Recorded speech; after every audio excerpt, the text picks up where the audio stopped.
Welcome to the end of chapter 1 before we get into systems of equations and higher order differential equations, and then loads of fun stuff after that. We're going to end this with another analytic technique called the method of integrating factors. This is going to be a nice technique for a lot of reasons. There will be a couple reasons why it might be a little not nice, but don't worry. As long as you've got your calculus notes nearby, this will be a smooth section. There's not much mystery in this section. It's mostly computation. So that's either good or bad, depending on who you are, but let's get into it. So we're going to look at a differential equation. We're going to start with the differential equation dy dt plus g of t times y equals b of t. As I mentioned in the last section, this really is going to be the form that we're going to work with a lot more often. Some people call this standard form or simplified standard form, but again, the form doesn't really matter that much. It's still a linear differential equation of first order. Okay, so again, we're looking at a linear first order differential equation. And now what we notice was, again, we have a way of solving this, especially in the last section. We said, if this is constant, if we have a constant coefficient, linear ODE, then we can kind of guess and check depending on what b looks like. If b is exponentials, we'll guess y is going to be something with exponentials and so on. But if this is not constant, things get a lot harder. And so what people did a while back, and again, people have been doing differential equations for like over 300 years or something. People have been solving these things. So, you know, before computers, they were trying to find ways of solving more kinds of equations. And what they noticed after looking at these for a long time is this kind of looks like the product rule. All right. And it's not quite the product rule, right? But, you know, if y, right, derivative of y times something plus derivative of something times y is kind of close to the product rule. Because if it were the product rule, if we did have the derivative with respect to t of some function, I don't know what this is, let's call this function mu. If we had some function mu times y equaling, I don't know, something else, then we really could solve this by just integrating both sides. So the question is, we try to find if there's a function here that will do this for us. And then we're going to make it. So let's actually look at what this left-hand side is actually going to be. Okay. Again, the motivating idea is if this could be written as just a derivative of something times y, then we'd be able to integrate both sides and we could solve it. You might wonder whether this is called an integrating factor. Well, wonder no longer. It will be called an integrating factor. But we need to know some things. What is this? What could this mu be that let this happen? Well, if we actually do the product rule, really do the product rule, what we get is that this is mu prime of t times y plus mu of t times y prime. And actually, let me switch this just to be a little consistent. Let's have the y prime first, because y prime is just dy dx. All right. And so the idea is that we're going to multiply both sides of this equation by that mu. Because if we multiply both sides of this equation by that mu, then we do indeed have this first part. And then what is mu prime? Again, if we have to multiply both sides of the equation by u, let me be a little bit more clear about what I'm saying, right? Our equation, right, becomes mu of t dy dt plus mu of t g of t times y equals mu of t b of t.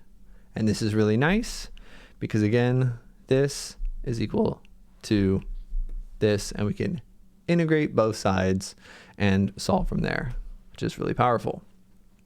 So in order to do that, what we're going to notice, right, is this. Right? This is top thing is what we want. Oh, wait, hold on. I think if we multiply mu by everything, we get this. And so, yeah, okay. All right. We want these two things to be equal. Because if they're equal, we're going to have really nice things happen. We can solve the differential equation. So when are these two things equal? And this is a little exciting. When are these two things equal? Well, are you ready to be excited? You ready? Hattie's ready. It's going to be when mu prime of t equals mu of t, g of t. And is that not exciting? Because that's a homogeneous, linear, ordinary differential equation. We can solve this. We got a differential equation inside of another differential equation. It's differential equationception. All right, we can solve this. All right, and this is a nice thing. We solve this with the separation of variables method. It looks a little weird, so I'm going to rewrite this with Leibniz notation, right? This is d mu dt equals mu times g of t, right? This is the form that we see this equation written more normally, right? Separation of variables. We have a different variable, but that's fine. It's going to be 1 over mu d mu equals g of t dt. Yeah, we can solve this no problem, right? Integrate both sides. Natural log absolute mu equals, I don't know what g is, so this is just going to be the integral of g of t dt. And then, plus c. Sure. Or we can save the plus c because we have an integral, right? And then exponentiate both sides, and mu will be plus or minus, but there will be a c, so we don't really care about that. E to the integral of g of t dt. That's our integrating factor. Okay. And again, I will be abbreviating integrating factor as IF. Because again, why do we care about this? Because we really do care about this.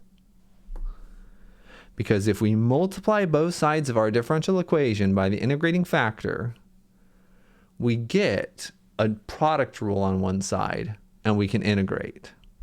Check this out. Let's multiply both sides of our equation by this integrating factor, and we're going to get mu, right? We're going to get, well, I'll actually just write it down, and we'll give you an example, a real example in the next video. All right. So we multiply. I'll write it where we have a little bit more room. Yeah. Step 1, right, is going to be find the integrating factor. And that's always what it's going to be, right there. Step 2 is going to be multiply both sides of your ODE by the integrating factor.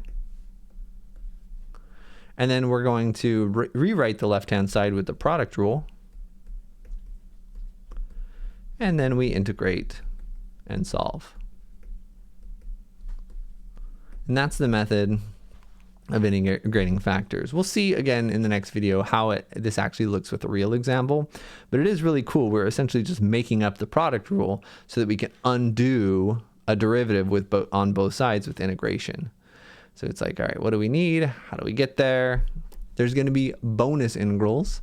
You will have to do now 2 integrals in every problem instead of 1, but there's no guessing, and it works even if your coefficients are not constant. We talked more in the last video about like when to use which method for linear differential equations. Again, you might have bad integrals this way. You get a little bit less benefit from qualitative analysis this way. But again, it applies to more things and you don't have to guess, which is really nice. Anyway, we'll show you what this actually looks like in the next video, but this is the method and this is where it comes from. Bye-bye.